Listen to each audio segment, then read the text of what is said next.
Coming in. Are you ready? Let's go. Are you ready? I'm in. Okay, Oh, wait. let's go. Let's do this podcast. Right, let's put it out. The pod. Welcome to Welcome to the pod. Yeah. Right, cool. So we're in. Here we go. I guess we start by a slight introduction, really, and of why we're here and I what just we're want doing. to start saying I'm a little bit nervous and apprehensive. I'm with you. Because I'm with you. all I've been thinking for the last day is like, what am I going to say? How am I going to do it? Yeah. What are we going to talk about? What if there's nothing to talk about? Yeah, exactly the So, same. But now I'm here, I feel quite comfortable actually. I feel good and chilled. Like it feels like it's gonna be good fun.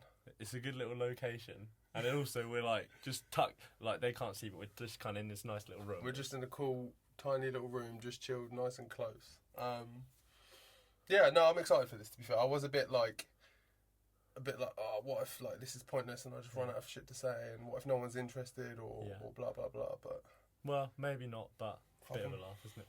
So, I guess you go first. I guess we're gonna just have to. For anyone that doesn't know us, we are the biggest things. No, obviously a lot of people that tune into this will be our families and friends and that whatever. But for anyone that doesn't know us, I am Fabio Wardley. And This I'm Phil Day. is Phil Day Fitness or Phil Day. I guess a bit about myself is I box professionally. Not doing too bad so far, and I'm getting through. And me and Phil obviously have spent a lot of time in the gym together, built a friendship. And we just thought, to be fair, to go back to it, me and Phil have a lot of like weird and odd and just quite interesting conversations to think like. And basically, for someone who like me who's interested in a lot of podcasts and I listen to them a lot of the time, and I spend pretty much a lot of my free time just listening to podcasts, or if I'm just potting around doing this, that and the other, I'm listening to a podcast or something. So I was always quite interested in them and always wanted to do one. And around me, and I thought the best person to do that with. Yeah. So how long have we been friends now? Well, we met. So actually, we should start with this. How did we meet?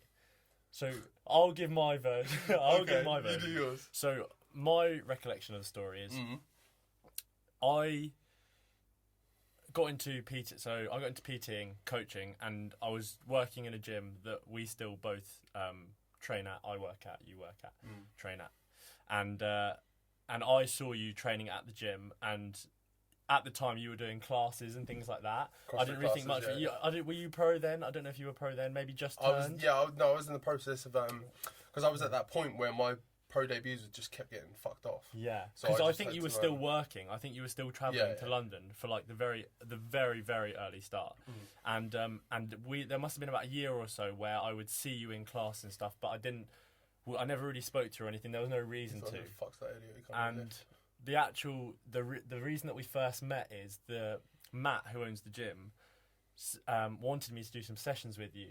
Oh, I forgot about all of that. Okay, I forgot what were you gonna say? Because how I remember it is, I remember coming down up at the gym. I remember coming down the back steps one time, and you was on the cables doing whatever, and you looked like you knew what you was doing, and I was like, I ain't got a fucking clue what I'm doing, but I'm just here, just going away. And I remember us talking about like gym stuff a bit, and then I'm saying like, you saying like, I'm training tomorrow, and I was like, oh cool, can I just jump in? Like, I'll just do what you do, but I'll just like come along. And you was like, yeah, cool, no worries. Yeah. And it just went a bit from there of like, I was just tagging along with your training sessions for a while. Yeah, kind of. I think it kind of was like that, to be honest, because. So you skipped the bit where Matt wanted me to do some sessions with you, that bit, and we did some like athlete specific bits where we were working on like explosiveness and things like that. But then we just obviously got on conversating about what you were doing day to day, your training, like boxing, things like how much strength work you were doing, and then you just started joining in, and we were just training, and I guess it was your first like experience training like frequently and all the time. Yeah, definitely. Structured as well, with someone that knows what to do and why to do it. That was my first time. We were just in, and you were flexible with times, because I'd always train late morning or whatever, and we would always just get in flexible with times, and we'd just go in and we'd train, and then just grew from there. But I remember at points, I mean, people don't realise, but for times we were in Sunday nights, like, I ridiculous. remember. I will always say to people, my favourite time to train, and I don't do it now, mainly because I socialise and I have a girlfriend and things like that, and like Sunday evening is when I do that. But my favourite time to train is on a Sunday evening because I know people are resting, and I fucking love the fact that everyone else is doing fuck all, and we're like, we used to literally go in pitch black. It was cold. It was like 2 degrees. Yeah. We got those stories. I remember some of them old like pictures and stuff as well, because the gym was different back then as well, and we'd be in there and it'd be freezing. I remember being like wrapped up and like, oh, mate, some of the stuff we'd go through, it'd be nasty. Yeah. Like the training workouts and stuff. Because we send each other like old, like you get snap stories and things like that. We send each other old stories from years ago of us like training, and we've been doing this for a time. Like the one now. I sent you the other day, it was 3 years ago. That only mental. It doesn't even seem like that long ago. So I think we've been mates for maybe coming on 4 years now. But I think I've spent more time with you than anyone else in the last 4 years. Yeah, definitely. Like total time, it's definitely. Unreal, isn't it? If you like totaled it up, the one person I've spent the most time with. Scary. Because aside from that as well, we'd train a lot together. Yeah. And then we'd go do shit together. Yeah. And then we'd go get like, there was a point where we would train and go to Nando's near on every other day. Regularly. Like we'd train Nando's, yeah, boom, straight off, and then sit there for another hour or two. Yeah. And then maybe see each other again in the evening or whatever. Crazy. And back then you were just getting into the pro ball, because so when I first met you, I remember vividly, you were at Norwich, and I drove down to Norwich. That was the first fight I did with you. Oh, yeah. And I drove down to Norwich by myself late in the evening. You'd been there all day to do bits and bobs or whatever. And you left me a ticket on the door, and I thought, oh my fucking God, like I'm going to have to go in. And they're not going to know. They're going to say, who the hell is this guy, you know? And you left me a ticket, and I got through easily. And then I saw some people there that I knew, like I think your mum or your stepdad was there, and I saw Matt and stuff, and Hodge and Kieran. I was still with KJ as well. And I watched that fight, and I saw your opponent come out. And for anyone who hasn't like seen that fight back, he was huge. Oh yeah, the Scott Sawyer fight. Mate, he was huge. He was like Game of Thrones. What's it? The Mountain. Oh, mate, he actually was. He was a big guy. Was he big. was like what, 6? And he was like 6'9", 6'10" or something, and he weighed at like 19, near on 20 stone something. Mate. And at that point, I was small as well. Like I was a skinny. You were never worried, and KJ had like unbelievable faith in you, and like I wanted to believe in you, but I was like, guys, are we looking at this? Like, are we looking at the same guy? Are we looking at the same opponent? This guy's absolutely massive. He stepped over the rope like the great Carly. Leg over, not through the middle. Went leg over the great top. Carly. I was like, bruv, man, he's gonna step on his head. Literally, he's gonna step on his head. But that was the last time I ever doubted you in a fight, because you just dealt with him so like clinically, man. I don't know how well you remember that. I do. I remember it. I remember. Don't get me wrong. The first two, because I finished him in probably the last like 30 seconds of the first round. Yeah.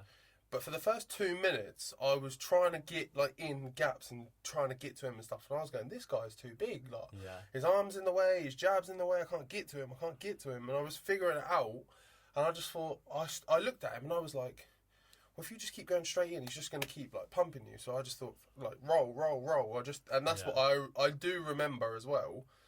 And what's funny as well, Rob, that was something I used to do a lot in training, and he was like, that's fucking pointless. Like, why are you doing that? You're just rolling out of nowhere and doing nothing. You're on the edge and you're just rolling. You look stupid. Like, don't do it.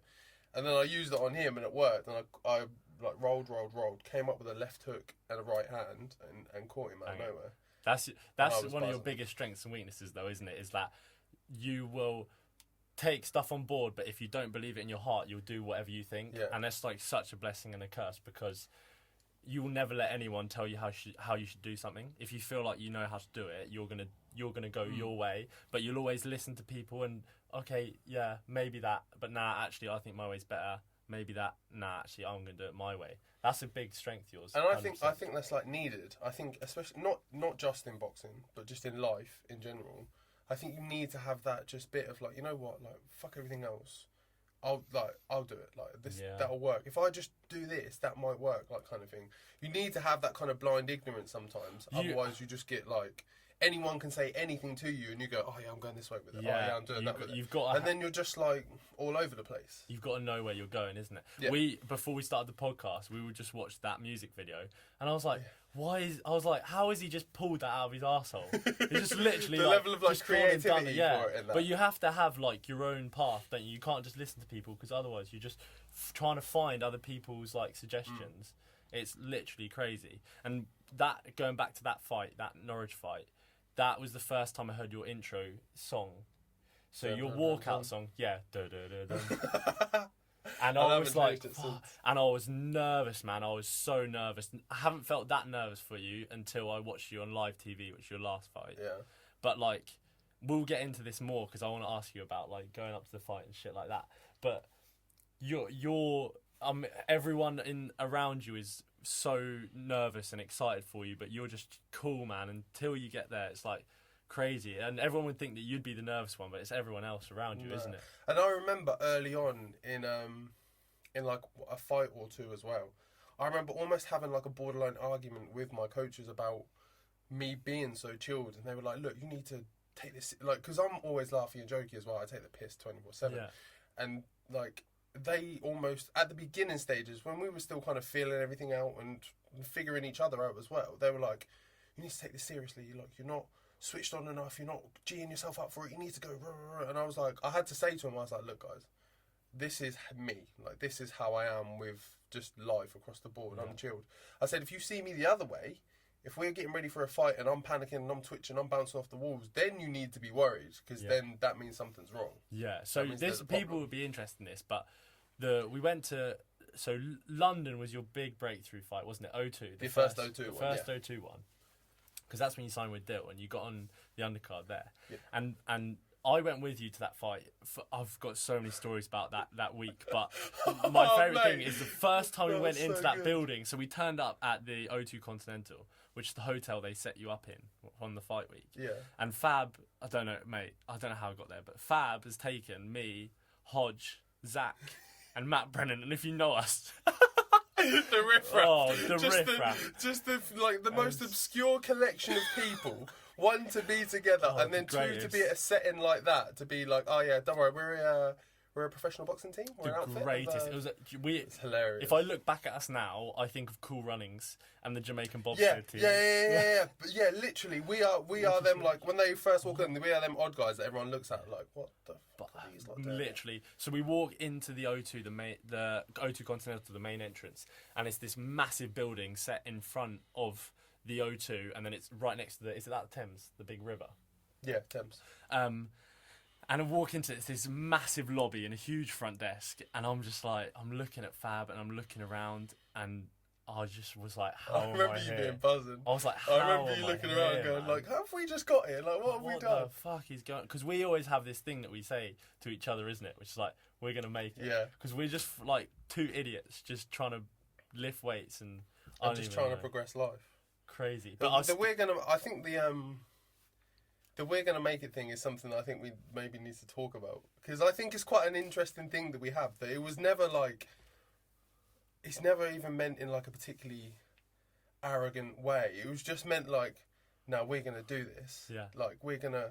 And it doesn't mean like, if we're going to make it can be anything. Like, it doesn't have to be, I'm going to be the best boxer in the world. It just means like, no, we're going to... No, we're going to make... It's more of a like...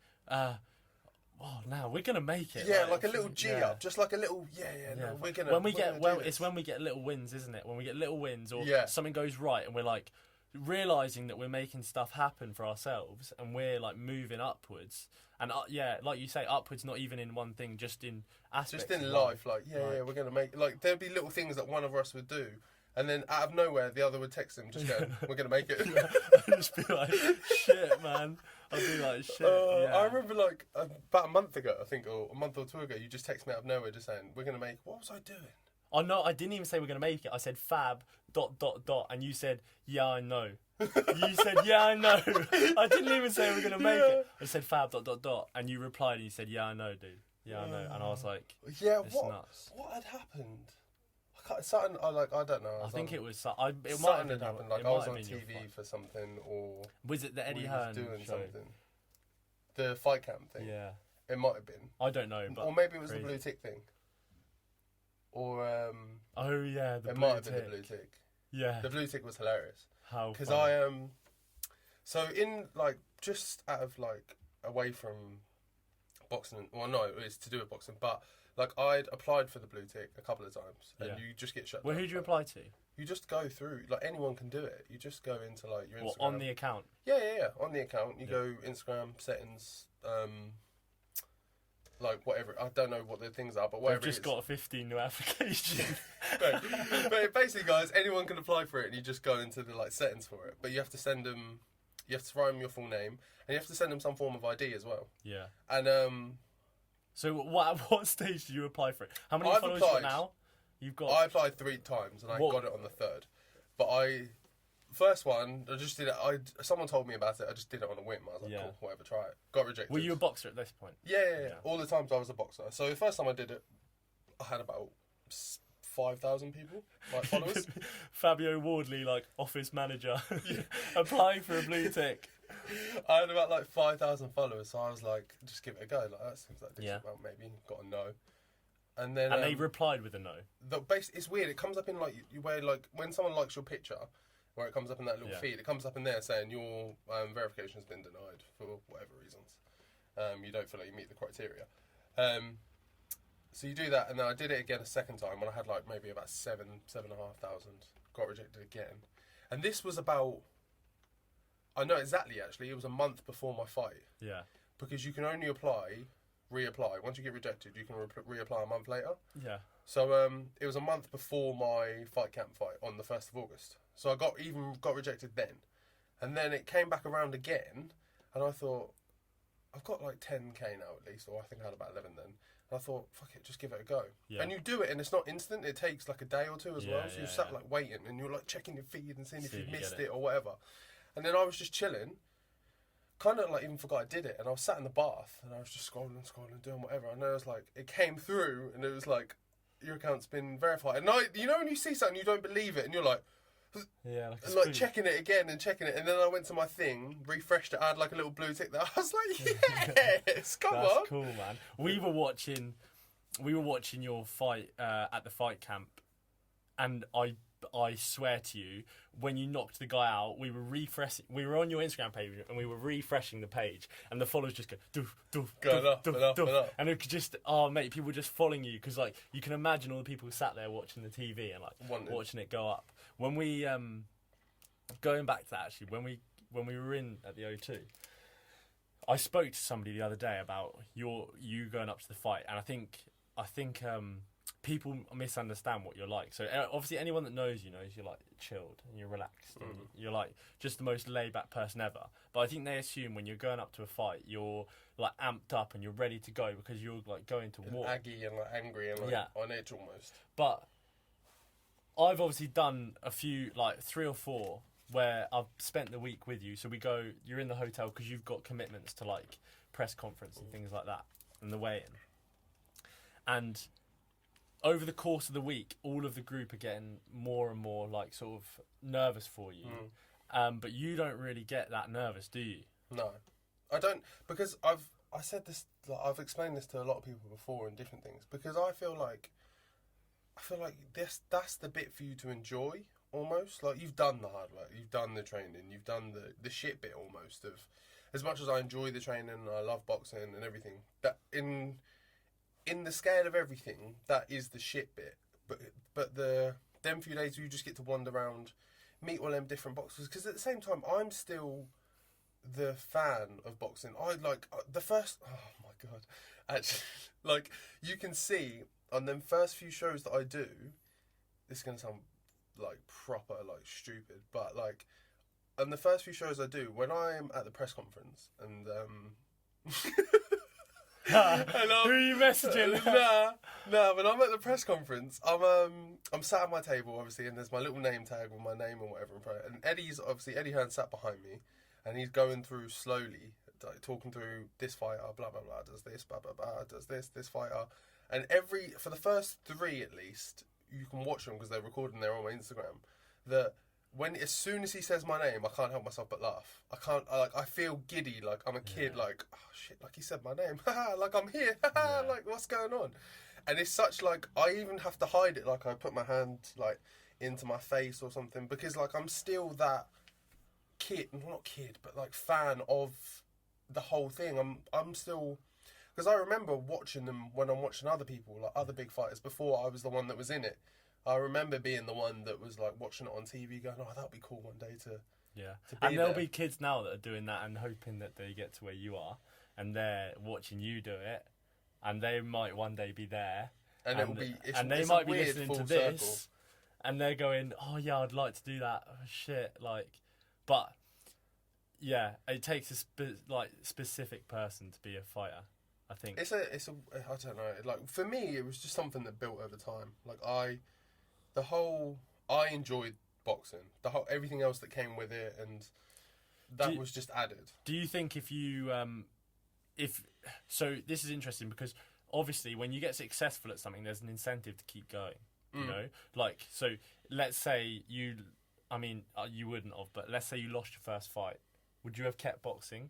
Like my point is that, like, do you love boxing or do you like the success, or like do you like the fact that you're good at it and you keep going? You know, because if you were a success at football, you would never have started boxing. Would you have kept going with football? I enjoy boxing. It's a mix, because if I'd have lost my first fight, I'd have definitely kept going. But just for the pure, like the bit in me that wouldn't let me finish ever on a loss. And then I'd maybe have won the next one, then see how that went and how I felt with it all, if I felt like I was still good enough. Because I can enjoy boxing and love it, but I may not be good enough to be a pro or be at any other level, which means I can just pull myself out of that, get a normal job or whatever, and just box for fun in the gym or whatever. And don't get me wrong, that sounds shit, mate. Yeah. Oh yeah, that sounds great. But like, if I love it for what it is, then I can do it, which is fine. But I think if I'd have lost my first fight, I'd have definitely kept going. I'd have just you have to then have an honest conversation with yourself, like, is this for me? Like, although I love the sport and I want to do it and I want to box and blah, blah, blah, but that's great. Like, as a kid, I love football. Yeah. To be honest, I was fucking shit. Like, I wasn't good enough. The only reason I say it is because I think a lot of people, when they see your success, and anything, it's the same with music, and it's the same with football as whatever. People see the success and obviously not the work that you put in, and they think, yeah, I'm going to be a pro boxer. Specifically with boxing, because a lot of people can turn over. Yeah, quickly. It's relatively easy. Relatively quickly, and there's not as much of like a guarded thing as there are in other sports. Yeah, I get it. There's no real like process to go through. If you just find a manager and you're like, they're keen on you, boom, you can just go. Yeah. So I guess my question to you is like, if the success wasn't there, would you still be boxing? Yeah. Yeah, I'd still be boxing. I'd be more than happy to do it without like, if I wasn't on the TV or if I wasn't like, because when I first started boxing, I thought that, like, I looked at like them O2 shows and things like that as like, that's like how I'd end my career. I'd have one of those as the big end, and that's my massive finisher, and I'm 30 years old or whatever, and I've fought all my little shows and dust and built myself there. I've got myself there, and then boom, I have that one big one at the O2, and then that's my good night. I've done my thing, and I'd have seen that then as a massive accomplishment. I'd have been buzzing with that. And now that I've done the O2 like three or four times, like, it seems so weird that was like, that to me, that was the top of the mountain. And then I got there and I realised there was just so much more. Yeah, it's weird. I mean, you said Eddie Hearn earlier, but it's weird because all those people that you see on TV are just normal people, and people will hear that in you now, like, that they don't know you. They'll just see like you're like a normal person. Obviously, I know that. People always ask me, "Hey, Fabio Wardley, like da da da da," but you're just like a normal just my mate. You know, it's weird. And I have friends from, because I played a lot of rugby growing up, loads and loads and loads, And I have a couple of friends actually that like made it in rugby. You know, there was lots of us that did it, and we were all good at it. We all played in like academy level and things like that. But it's a small percentage that make it, isn't it? Shout out to Tom Emery and Toby Trinder, Lewis Ludlam, coming on the podcast. Yeah, Lou, we are getting you in by the way, mate. But yeah, like those guys. So like I went to primary school with Lewis. And then, like, I was mates with Tom and Toby growing up. But, like, those guys have all made it now in their own respects in rugby. And, like, to me, they're just normal people. Like, I don't really know Lewis as a mate. But, like I say, they're all just normal people. And then they make it this big level just doing something that they love. And you look at them on TV and you're like, fuck. And it's the same with, like, Eddie Hearn, people like that. Because I've met Eddie Hearn and shook his hand. I've met Eddie Hearn, I've shook his hand. Same with Dillian White. Do you know what I remember? Buzzing, mate. Do you remember when we was getting ready for a fight, we was in the change rooms one time, and like people were just coming in now when you were shitting yourself. Mate, it's not. It wasn't even like shitting myself. Like it was probably worse than that. I was just like out of my body. I just felt out of. I was like, if I was sat in the room, I felt like I was in the corner just watching. Like, who is this guy just sat here with these people? Because like they're amazing, and I'm like. Who are, like, you know? Like, what are we doing sat here? I remember, just like, crazy. I was sat there getting my hands wrapped or something, and then Barry Hearn come in, and then, like, came in, said hello to everyone, left. Then Dylan came in, came in and said hello to everyone, left. Then Eddie came in, said hello to everyone, left. And I remember, like, every time you just, like, as they'd leave, you'd go, like, they're lovely, man. What are we doing And they're just here, mate? lovely. They just shake your hand, Normal. like... Yeah, like Mark Tibbs came in as well. He was like literally the nicest person. He was like asking everyone how they were. Like, it's crazy. That is actually something that people find interesting. Your the room before we go in. So when Fab has a fight, we go to the changing room 3 or 4 hours before. Should we say 3 or 4 hours? Maybe 3 hours. About 3, yeah. And we've just been mostly chilling for the day, you know, like ate a bit of food. We've prepared like some food for before he fights, like a couple of hours before, and then he's got a little bit of like sugar sweets, things like that. Just whatever you fancy, really, isn't it? It's a combination of like science and then also what you feel like just sits well in your stomach. And we go into that room, and for people that aren't sure, the room changes size massively depending on who you are. But on the first one, we were in Dill's room, and it was like a football's locker room. The first one was massive. Because you were in there before him. Yeah, because he was obviously to give a bit of backstory with like pre-fight and the changing room you have before a fight or whatever. The size of your changing room basically is in correlation to how big you are in terms of relation to the show. The fight, yeah. So if you're the main event. You've got you and the other guy got the two biggest... And also which stadium you're in, because the O2 has massive changing rooms, but in other stadiums, like, where was it? Nottingham, was it? Nottingham, was it ME? I can't remember, but the changing rooms were much smaller there. But you're in the change room, and for you, you're just in there, just getting in your zone, just chilling, like no stress whatsoever. Like you're just chatting as normal. You're chatting to people. Like I say, if anything, it's everyone else that's like a little bit nervous. And then the things that I notice when you're in there is like you put on your music, and it's always like I want to say soul, but it's like something from your mum. You would say from your mum. It's like, who's the guy you always listen to? John Legend. Yeah, it's like I would say something like John Legend, and you always put something chill on, and then as we're going through time, you get your hands wrapped, and the anticipation's building up slightly, but it's still really chilled, and like the music stays on, but people are starting to chat a little bit like less. You know, it gets we're getting closer towards the time. It's getting a little bit less and less chatting. You're still relaxed. You're sat, so people imagine you're sat on a chair, and Fab gets his hands wrapped, so he's just got to have them out. He can't really move anywhere, but he's just sort of speaking to people, and everyone's moving around him. Matt's trying to sort out your family or trying to sort tickets people. Hodge is stressing about it. he's bouncing around going, I'll do this, I've got to get that sorted, I've got to go over there and speak to that guy, and we're just like, bro, just chill. And he's like, no, I've got it all under control, and he's flying around in and out of the door. You're sat there bantering Zach because he just bites on everything. I love. Oh yeah, you can do that a little bit tighter. Yeah. Oh yeah, that's good shit, isn't it? That knuckles a bit. Are you sure you've done that right? And the thing is, it's his do you know first time on a big one, and you're just bantering him. He's like, I'm sweating. He was sweating so much. I know, because he takes like raps and that so seriously. Yeah. He wants to do them like so perfect that, and especially with the occasion, it being stressful and whatever. If you point out like, oh, that's a bit dodge, he loses it. He's like, no, it's not. It's fine. And it makes him go over the edge of it. It's too good. It's mad. So and you're getting in the zone a little bit, but still very relaxed. And then once you got your hands wrapped, we start doing some like skills and drills, and we start just getting your warm up going. So you'll be doing some stuff on the bands, some glute bridges, just like priming work, and like starting to just chat less and just focus in a little bit. And the music just changes. Like you're not even on it that much, but you just start like skipping songs. You do. That's funny that you noticed No, that. mate, I watch everything. Yeah. You just start skipping songs. No. Bam. Bit more. Not even new playlist, just next song. Yeah, this one's good. Yeah, I'll listen to this song.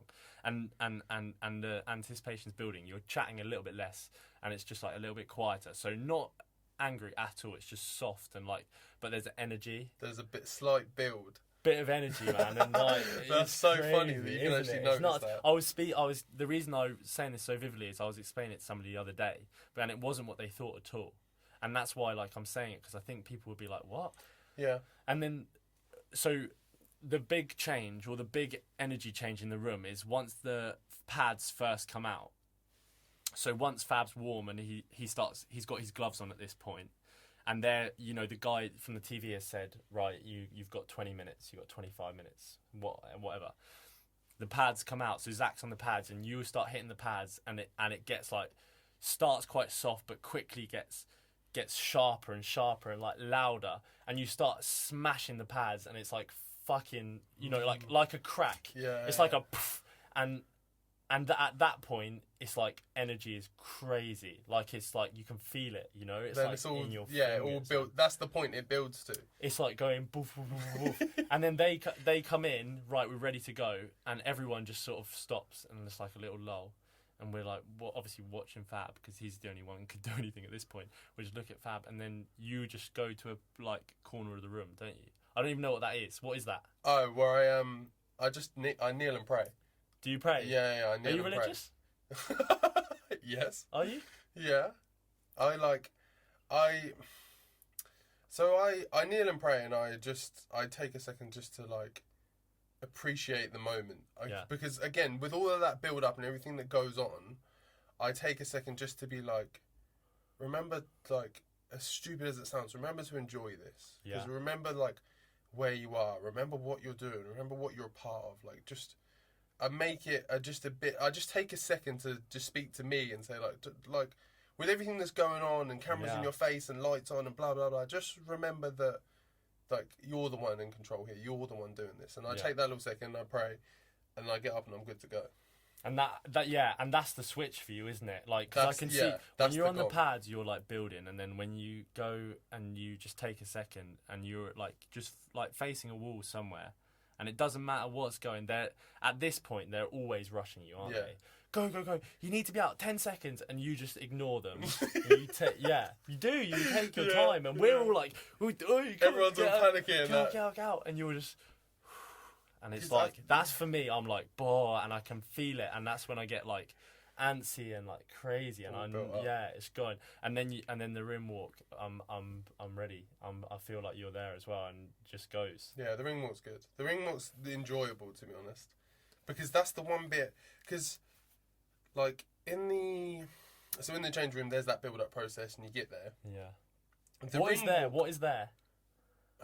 What is there? I don't know. You get to that point. How are you feeling when you're like there? Because it's an energy that is odd.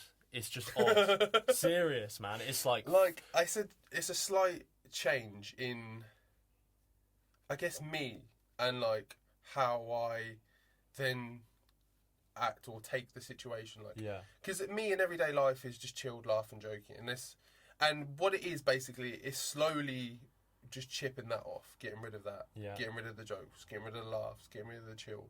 Get rid of it. So then it's down to just like pure focus, not anger, but just pure, just like almost bite. Like I almost want to say spite, but just I want to say, and you can tell me if wrong, but I want to say flow. You look like you're flowing. Yeah. You look I like fall you're not, into that, You're like- like you're not thinking. You're just going. Yeah, it's go time. Like, again, like as cliche as to say, it's game time. Like, you're on. Like, that's the on switch. Like, Yeah. nothing else now. Nothing matters. Not life dramas. Not that issue. Not you haven't got that. That didn't work. You didn't do this. Blah blah blah. Nothing else matters now. It's just about that one kind of focus moment that you're on. That moment you're about to go through. That Yeah. you're about to have. It's all about that, and that's where I get to. But then the ring walk, it's there. But the ring walk, that's where you take the seconds again. Like I was saying, where I take that knee and I take a second to that. That's the bit where you get to look up and you get to see the lights and you get to see the people. The walk is slow and nice and easy, and you're listening to your music and you can hear everyone screaming and shouting your name and stuff. And then, like, it's all good. It's all just chill. And then that first step into the ring or onto the step to get to the ring is where it like slowly changes, and then once I'm in, then it's just like gone, tunnel vision. Then everything's disappears. Because you're at that point, your coaches are trying to give you tips and pointers and things like that. And although you're listening, you're still in yourself, aren't you? You're still like, yeah, come on, let's just do it now. Let's go. That's the thing, and they get wound up at that because I always say to them as well. I always like, no matter what, no matter the opponent, no matter the situation, no matter what's going on, I said, whatever plans you have, whatever plans we have as a team, as a collective, that you think are going to work against this opponent, are cool, no problems. But I need the first round. The first round is mine. Like, I need that first round to do what I need to do to figure out the opponent, to gauge the distance, to gauge the speed, to gauge the power, to know even stupid things like how big, to measure the distance, not technically measure, but just feel how big the ring is, or how soft the canvas is, and how much of a bounce there is, and the noise it makes and stuff. I need to feel all those bits of the environment to then be fully in. And then once I know, then I can start using all that information in different places. And at that point, and you ever snapped out of that? Like, have you ever been, because obviously if you get punched it hurts, but have you ever been hit, like when you're figuring that and just thought, oh, okay, right, I'm in the fight, let's go. You know, have you, because in all of your fights you obviously won and like you've dominated, but have you ever been caught like well and you were like, okay. Not like properly. I've been like, I can be a victim of being a bit too relaxed in the first round because I'm taking it quite easy because if you're going hell for leather, I can't then take in all the information I need to. So I need to chill, I need to take it easy. But I have been sometimes, like, I've been caught a little bit and they've hit me with a punch and I've gone, okay, right, no, you need to switch on here. Like, you're being a dick. Like, I get angry at myself. You can see it in, there's which fight is it? Was it the Strauss one? No, the Frenchman, Morgan Dassault. So Yeah. my second fight, you see it. If you watch the whole fight, obviously it only lasts one round, but you watch for the first like minute, I'm pinging around a bit, doing little bits and bobs, bit slow, bit sluggish, and then I get backed up a bit, and he hits me with a few shots, and he clocks me with a straight right as well, and I back against the rope, and I screw my face, and like twist my head at myself, just like, what are you like, what's going on here? Are we doing this or not? Like, what's going on? And then that's that little thing, and then you watch there, and about a minute later I get rid of him because I'm like, right, no, you're not self-taught. Yeah, we're not doing this stupidly. You're in now. Like, we're gonna do this. Going. That's mad, isn't it? Well, I didn't want this to be about boxing, but to be honest, but we're here. Sorry, yeah. We're about, I don't know how long in. We're about 30 minutes into just pure boxing so far. Yeah, shit. Well, I That's like to chat to that much is people about obvious because obviously there's gonna be a lot of people who watch this and they are gonna be big into boxing. Yeah. Also, I think like when you said to me, I'm like quite an observant person, and so when I'm standing with you, you probably stuff that I've said just then, and you're like, "What the fuck are you? What are you?" The playlist thing is something that I found funny that you actually noticed. Yeah, of course. It slowly changes. I notice everything, but the reason that I think it's cool for me to just bring it up is because I think people wouldn't understand that. And when I'm there with you, I feel like I get an inside look in that, you know. Yeah. People You're like that's on the not inside. on the cameras. Like even the moments like leading up in the week of the fight where we're like just playing computer games. So like I'll be nervous and I'm going to Fab's room and like I'll knock on his door. I'll be like, "Yo, man, are you chilling?" Yeah, I'm chilling. Yeah, can I come in and just play some computer games? And you're like, yeah, of course, man. Like, no worries, why not? And I'm like, are you sure? Is that fine? Like, is that all right if I come in? Because, like, it's your fight this week, you know? And you're like, yeah, like, no stress, man. Of course, you can come in and play some computer games. And I just end up playing, like, whatever I'm playing. Usually, no, you play Overwatch. So I spent a week in Miami with Fab. He was out there sparring. Oh, yeah. I just spent days grinding Overwatch. Was you playing Overwatch over there? Yeah, mad amounts. I didn't really play it that I'm much. a big time gamer. I know you're a big time gamer too. This is something we're going to talk about. We might as well just get into it. I am a big gamer. I'm in, alright? I'm just letting you know now. I'm here. I game a lot. When we're talking gaming hours, we have put in... we have put in some hours. I have some ridiculous gaming hours like stats in my life, which I am borderline embarrassed to share. And just before we start, because I'm going to look like a loser here, you're coming down with me. Fab plays some bad games. No, they're not bad. When I say bad, I mean like nerdy. You're like, nah, yours are more nerdy. You're a nerd, mate. Yours are more nerdy. Don't you play Command and Conquer? What is that? I've never played that in my life. What game do you play? Three Kingdoms. Oh my god. Yeah, that is a bit mad. That's nerdy. Do you know why I enjoy it? Cause, like, I imagine anyone that plays that game is sat at home, overweight, glasses on, with a diet soda. Yes, a diet soda, because they're American. Soda. Yes, a diet soda. But because what? Three Kingdoms. For anyone that doesn't know, Three Kingdoms. You set up an army. Do you even know what it is? Have you ever played it? I've watched you play it, you loser. Have you? Yeah, you set up an army and you move them around a map and you basically try and take over. No, it's more than that. Oh, go on then. So you... So go on, say you set up an army and you move them around a map. Well, yeah, there is. But, so, like, you start in, like, a country or a place or whatever, a plot of land, maybe more like a... Well, we don't need to know details, but it is nerdy. Okay, you own a city or whatever, and that builds from there. And it's like, imagine if, like, Sim City was, like, 100 times bigger, and you could also fight the other Sim Cities. That's basically what it is. Are you fighting other people, like, online? You can do, but that's just, like, a singular battle. Whereas I play... You play versus campaign. AI. Yeah. That's even worse. No, it's not. Well, you don't even play real people. Yeah, but it's long playing real people, because a go takes about at least, like, 5 minutes. Oh, so I'm sat there for 5 minutes waiting. The only times I do play with real people is I have mates that I play with. But that's cool because you're on headset and you can say, like, take your go, I'm going to go. Yeah, so what you say, you and your mates play Three Kingdoms together? I have racked up an abnormal amount of hours on Three Kingdom. Yeah. And I don't... Well, I'd say I'm more of a bit more of a casual gamer, a little bit cooler. That is bullshit. No, I enjoy football and boozing and girls and things like that. That's absolute bullshit. You don't like any of those things. No, I play a lot of games. And I'm a PC gamer. But, do you know what it is for me? Computer games for me are a switch off to the world. And I think because we're both very lax people, there gets times when I just don't want to speak to anyone. Yeah.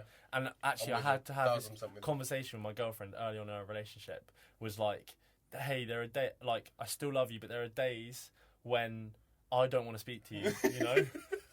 No, and it's not even you. I just don't want to speak to people. You've done nothing wrong. Yeah. Like, I'm not angry at you. There's no issue. It's just I don't want to do that today. But in her credit, 100%, she takes it like a chat. Like, mate. I know a lot of girls would be annoyed with that. Yeah, definitely. But I think it's quite a boy thing, by the sounds of it. It's like, there are days where we just want to just chill and like, and just want to be away from it. Not say words. Like, and the thing is with that as well, this is why I said to you before that I wanted to get you and your girlfriend on. We're not.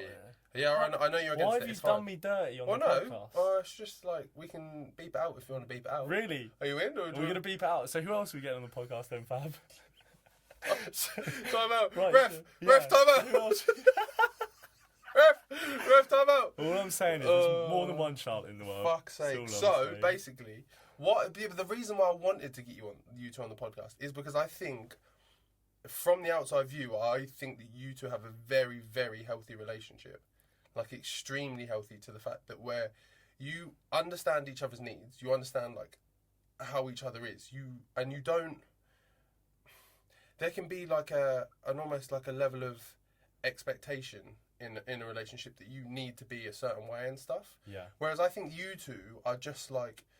You've, like you said, early on, you've gone, right, I'm like this, and you're like that. Yeah. So when I'm going through this or I'm doing this or whatever, I need you to be cool with it. And she's gone, yeah, same. When I'm doing this or whatever, this is what I do. I need you to be cool with it. And I think that's very healthy, especially in this day and age of like social media. Well, I think the everything like that. The big two things I would say is like, one is you need two people that are on a level, because you can have one person that's okay with stuff, and then if the other person is not okay, that relationship doesn't work because they're just grinding your gears or you're grinding their gears. Yeah. So like you have to be on a level, and I guess that's different. You just got to find someone that works for you. But like having somebody who's like okay with the shit that you're doing is like a mad. Like that's a madness. That's the best thing. That's what you have to find. That's what you have to look for. Is that person that's willing to, like, that's okay with your not weird bits, but your bits that are just a bit. But that's the thing though. It's like it's an I'm okay with it, not like. Because if it annoyed me, I wouldn't put up with it. Does that make sense? As in, like, if it annoyed me, I wouldn't brush it aside. You can only put up with it for so long. Well, yeah, that's what I'm saying though. But when we got into a relationship, there were things about her that like genuinely annoyed me. Then I would know at that time that it doesn't. But like a lot of the things that somebody else might consider annoying, like I don't care. Like, and I actually quite like in some situations. Does that make sense?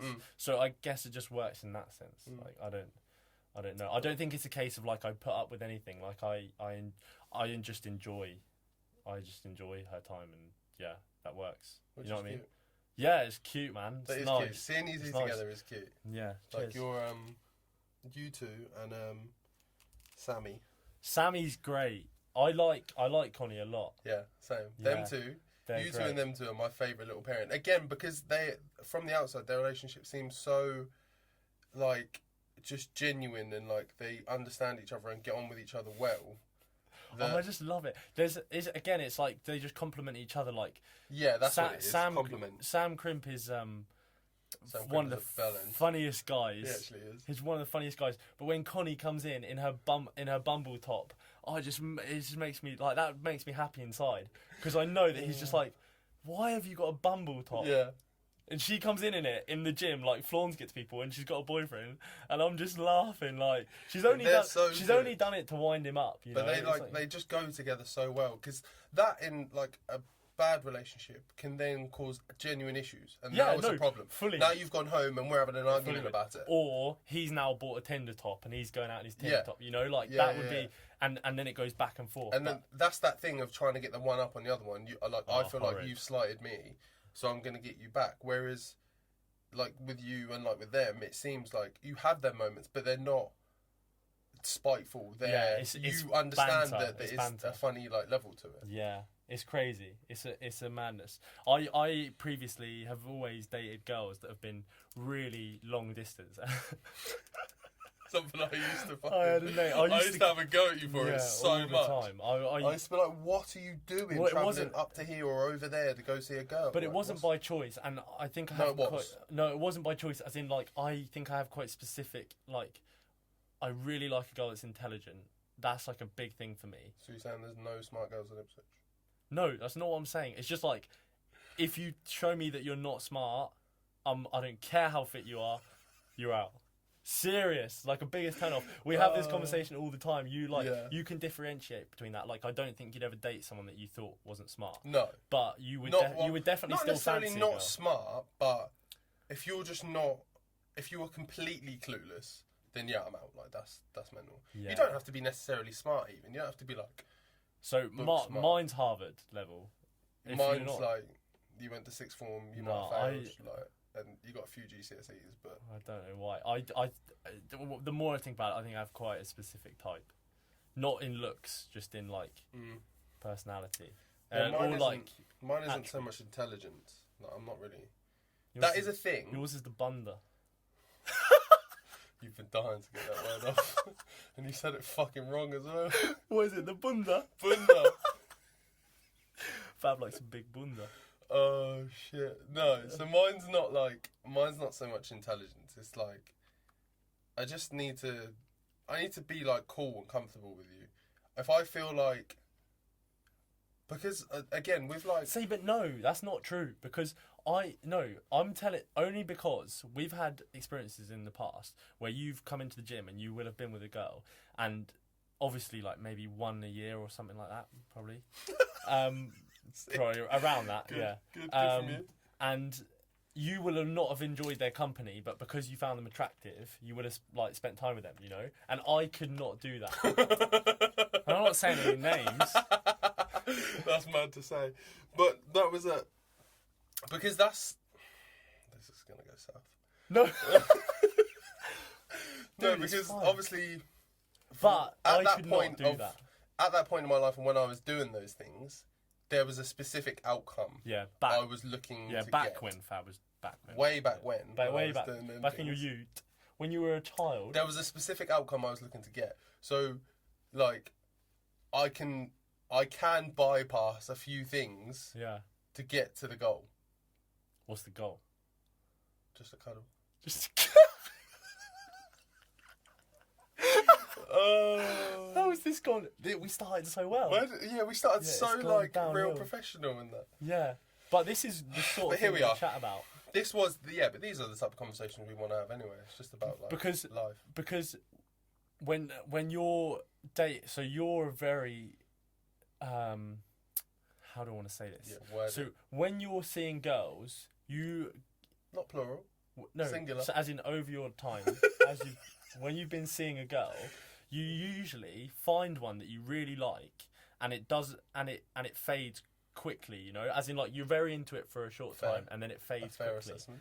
And I don't know why that is, because like with your not girl with your friends, you don't have many, or like you don't seek many. You just have your ones, and they've been there. They've been there forever. Yeah, I don't know why there's women. Because a girl or girlfriends or whatever, they have different requirements of you than just a friend. Yeah. They need different things. I'll tell you what it is. It's because I'm a very like, I need, the best thing anyone can do for me is almost like leave me alone. And let me... Yeah, true. Like, because it really like stresses me when girls and stuff like that are too... Like, yeah, too well, clingy, that's why we're good mates, because I cannot speak to you for 2 months or a month. Like over COVID, I probably spoke to you about 3 times. Literally, for like and the whole 6 months. And then we're back to the gym. We're just cool. And then there's no difference whatsoever. Yeah. And that's what I think it is, and not just with male friends as well. I have like female friends that I don't speak to, that I have no like actual like sexual interest or anything like that at all. That I don't like speak to for months or whatever, and then we speak and we're cool and there's no issue. And I think that's like, and I'm not saying like, if I had a girlfriend I'd need to not speak to her for a month. I'm just meaning like you don't want them to need you. That's literally it. I need you to be independent and have your own thing going on, and then it just, whenever we do, we come together and everything's That's cool. why I worry about you though, because when you worry about me. Well, yeah, because when you find one that you really like, she's gonna be what you are to other girls, which is like, nah, not that into it. You know? No, I'm not fussed by you. Yeah, and that's sad, isn't it? Yeah, Because it's gonna be an independent girl that's not that fussed. You know? Does that make sense? Yeah, but then maybe that'll work for me. Yeah, true. Maybe that'll be cool, because I'll be like, yeah, cool, you're doing your thing, and so am I, and then it'll I'll see you later on or whatever. Yeah, I'll see you next week. That is the biggest thing, isn't it? In a relationship, you need to have your own shit. And it's not just that. There needs to be, because there's a difference between going, like, you saying to your girlfriend, look, to be honest, I need today to myself, or I need just a couple of days, and then that, if that then becomes even a small issue, if they're even some way upset about that, or they're hurt by it, or they take some offence to it, that's a problem. Whereas because it burdens you. Yeah, because then I think next time, fuck, I can't say, I just need tomorrow, because she's going to be upset, and then it's going to be a thing, and then we're going to have a conversation about it, and I'm going to have to re-explain everything I explained before that it's nothing to do with you. I just want to chill out for a bit. And then that becomes a problem, and then every time I go to... And then it's one or the other. Either I tell you that I want some time, and we have a little thing about it, or I don't tell you, and I resent you a bit for the fact that now I have to be around you when I don't particularly want to, for no apparent reason other than I just want to be like chilled on my ones. And now I'm forcing myself to be around you for your sake. There's no explanation for that feeling, is there? No. Like, you can't explain to somebody that doesn't... like, have it or... Like, I'm not going through it. It's so weird. It's like just a, like... But to the point where... Because it's got to be more than that. Because it's to the point where I will... get so all my notifications on my phone are turned off. Which pisses me off about you a bit. For the longest time. Then I also envy you for it. You've got to respect that. Yeah, I do. I don't ever want my phone to say, "Hey, come and answer me." You know, I'm like, you're fucking my phone. I'm gonna come to you and I'll pick you up when I'm ready. I'll pick you up when I'm ready. And I do love that. So when I go to my phone and I answer it and I read messages, on those days where I don't want to speak to people, I also just don't even want to reply. And it might be a one-word reply of like, yes, or like, but I'm just still don't want to do it. Yeah. And I just leave it as unread. And people, like clients or maybe friends, but why are you never replying? Like, why? You're so slow at replying. And I'm like, but it's my reply, you know? It's fucking my reply. So, like, I don't owe you it. I'll reply to you when I'm ready. And, like, that's not great for business. And, like, I do try and get my replies off, but at the same time, like, I will just do it when I'm ready. But it's good. But it's not good for business, no. But it's good for you, which in turn creates like it being good for business. And otherwise, because like I say, like I guess a prime example was beginning of lockdown where you went through that like burnout period. Yeah. Of just being like, you know what, I'm out. Like I just want to just like switch everything off, turn everything off, like when be people away are from like, it. Phil, why aren't you training Fab anymore? Oh, that was an issue. That was a thing. Well, not an issue, but it was like a... Yeah, but you were probably like, come on, man. Come on, sort me out. But I was... At that time, I couldn't say it to you because I didn't know in myself. How to do it. I'd know. It would not even how to do it. I would happily say to you, look, I don't want to do it. But I didn't know what I was thinking. I was just like, no, I don't want to do it, you know? So there was I knew after 2 days. Yeah.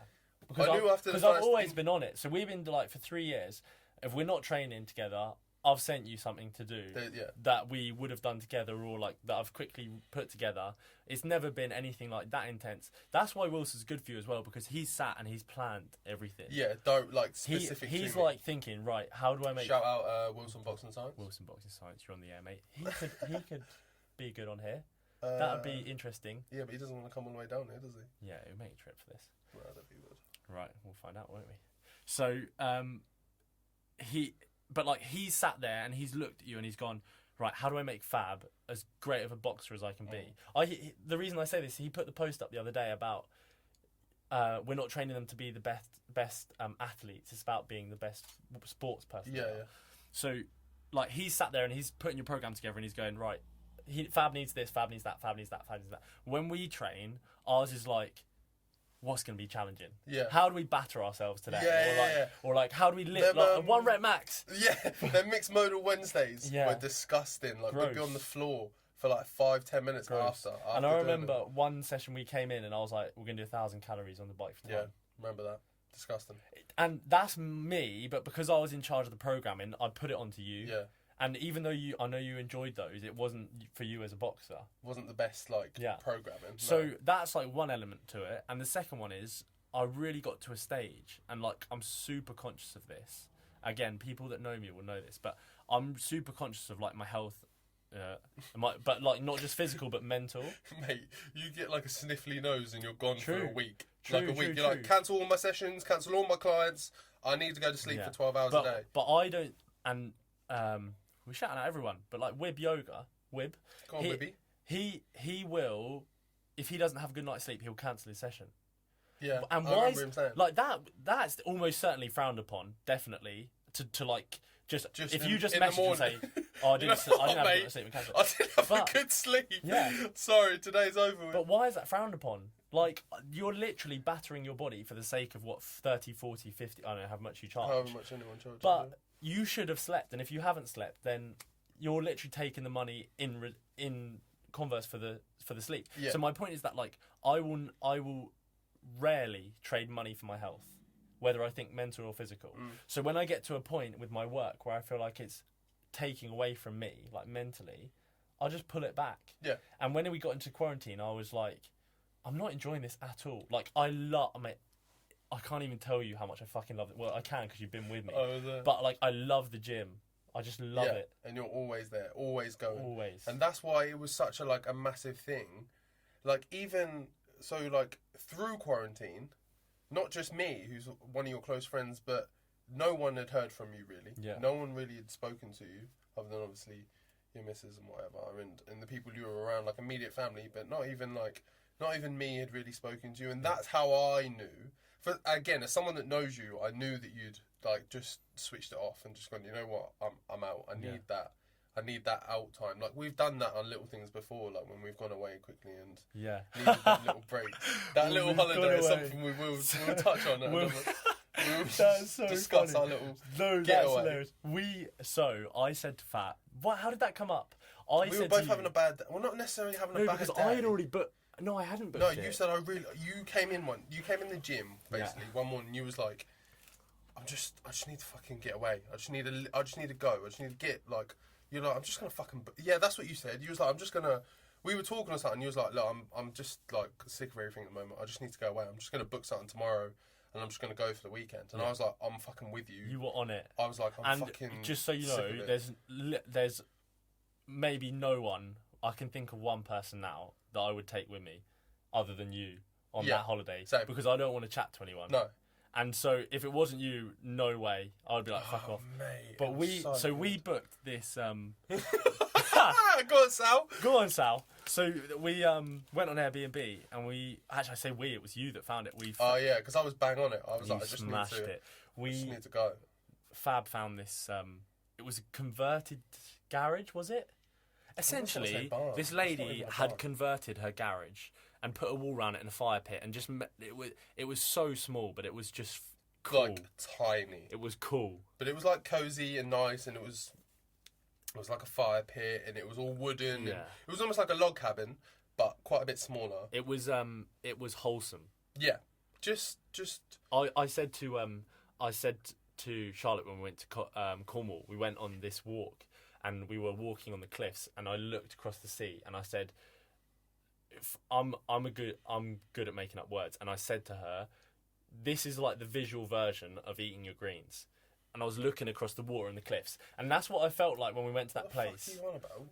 You know when you eat your greens and you feel like, oh yeah, like that was good for me. This is the visual version of eating your greens. So when you go into nature, and you just go for a walk and you look around, it makes you feel better. It does. It makes you feel. Oh, okay, like good for the soul. Yeah. Basically, and so when you're looking your around, analogy was a bit mad, but good for the soul.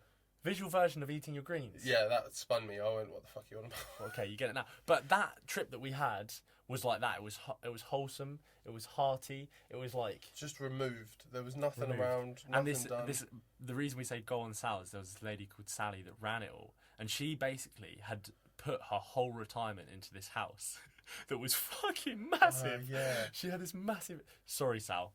But she put this whole retirement into... She might one day.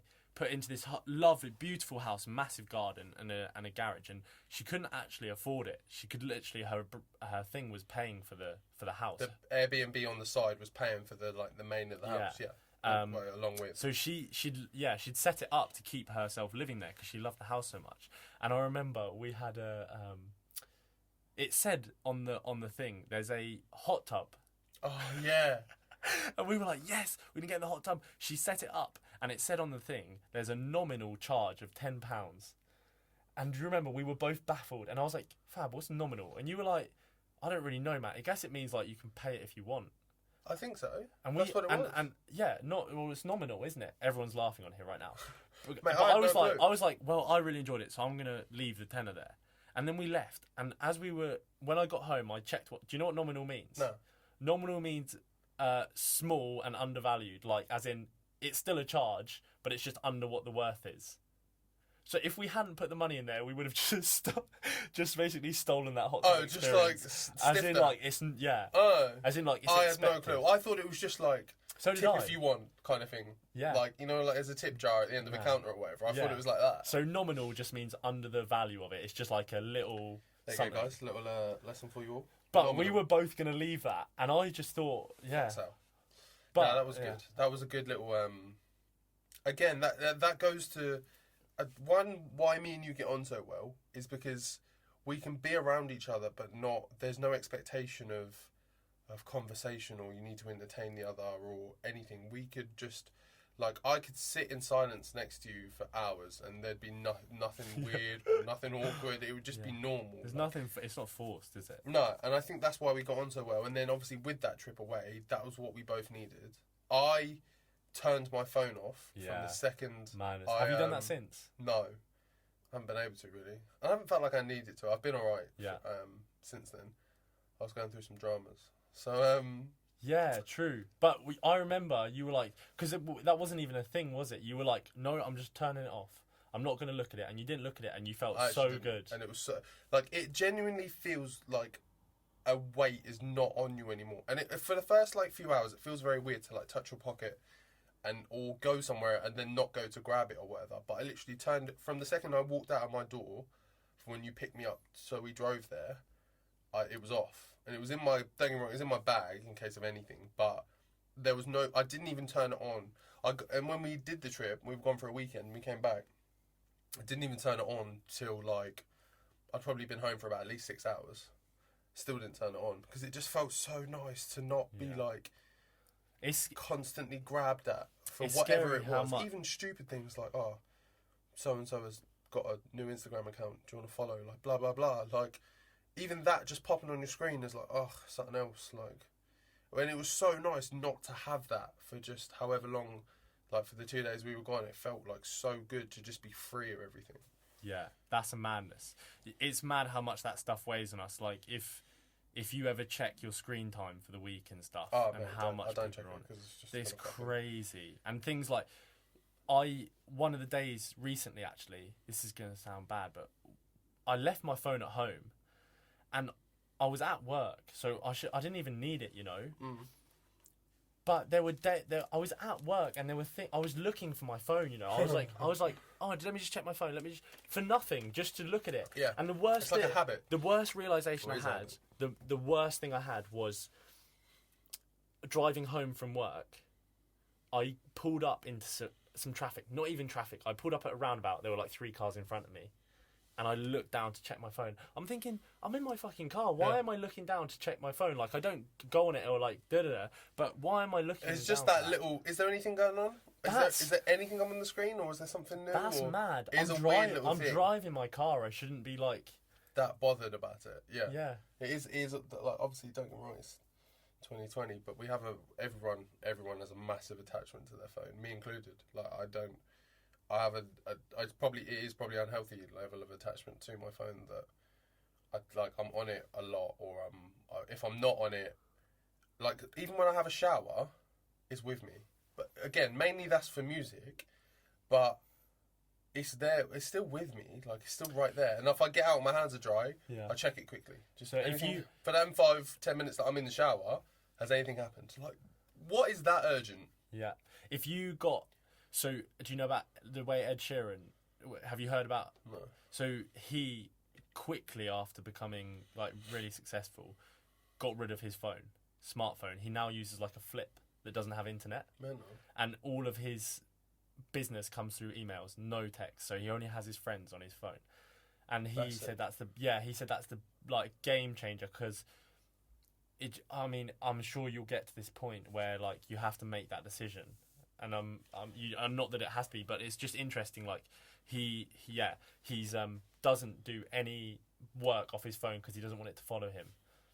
And he obviously I've thought about that. I've thought about having 2 phones. I've thought about having, like, one that has all of my, like, socials on and all of work, and, like, anyone from boxing or whatever can contact me on.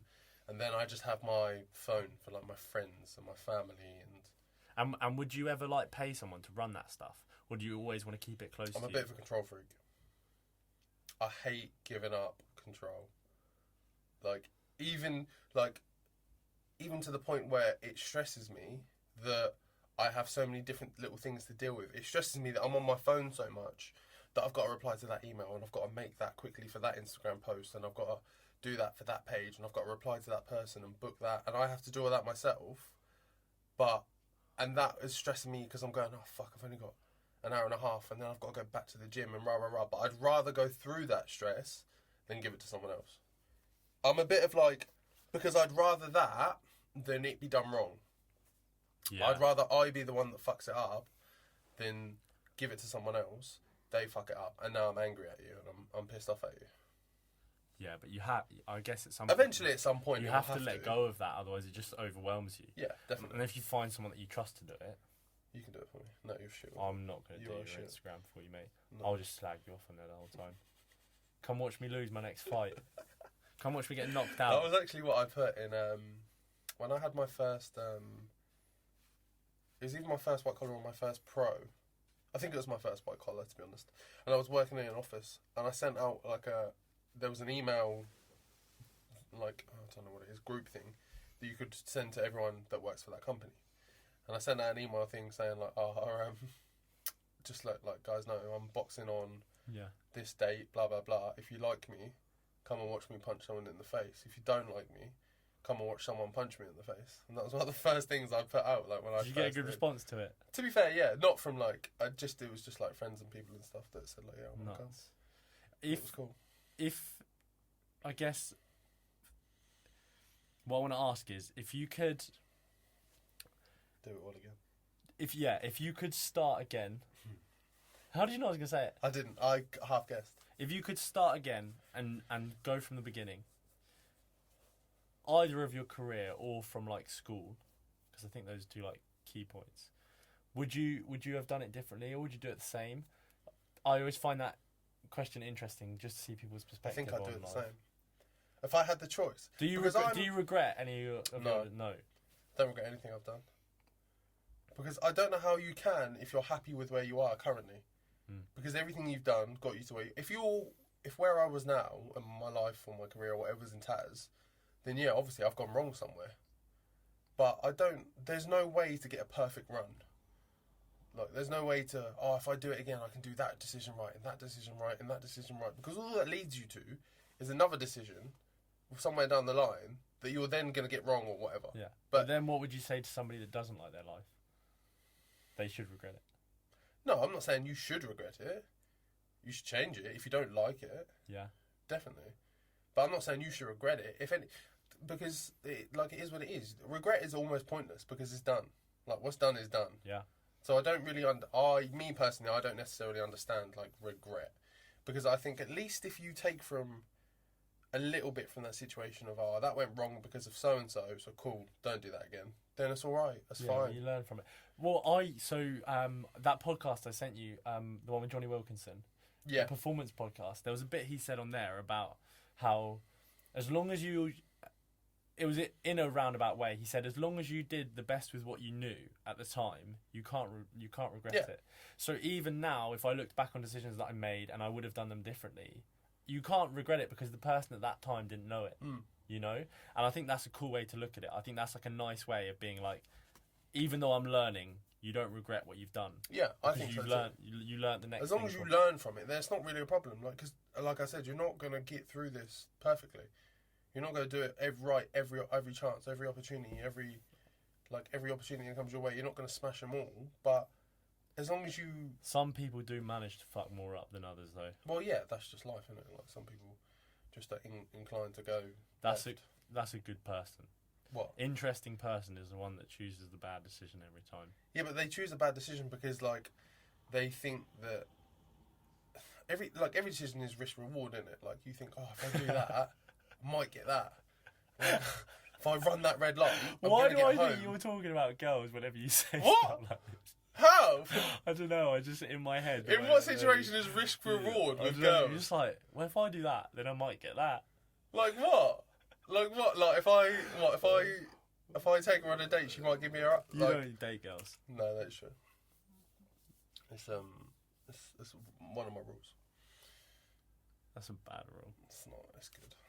No, I just think I understand at the point of where I'm at in my life that I'm just not there to date. No relationships. Yeah, I'm just not there. Fair. Right. I have no idea how long. I haven't got a clue either. We've been gassing. I know how to. We've been gassing. I'm going to check it based off. So I guess to finish up, we are an hour in at least. Are we an hour? Yeah. I've just been. It's been fun. It's been really fun. I guess we finish with when are we releasing this? What's the? So it's what day is it today? Currently Tuesday, 13th of October. This is our first one doing it, so we're not going to know necessarily how long it's going to take to chop up, edit, do whatever with, but probably be out in about a week or so.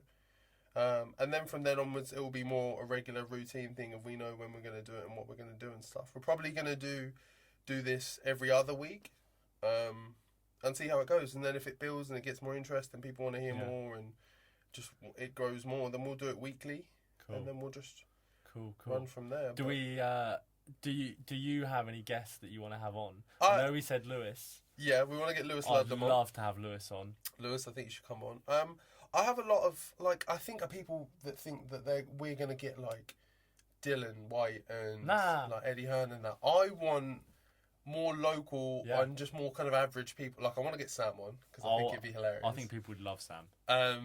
And just and we've spoke about some more obscure kind of people. I think it would just be interesting to get different people's sort of insights into what they're doing, how they feel about things, their thoughts on what. I want to get a friend of mine called Lewis come on. Yeah. Who was like inches from being a pro footballer and just sacked it, and I think that's a very interesting thing to talk about. Balls. Yeah. Cool, but I mean, we'll see. I guess we'll have guys. If anyone else has sort of, if anyone's got any suggestions in terms of people, then we'll hear them and we'll try and get them in and whatever. And if they want to come down, then, and if anyone themselves hearing this and they want to come, give us a shout. Yeah. Cool. Done. Safe. Thanks, guys. That was good. This has been sick.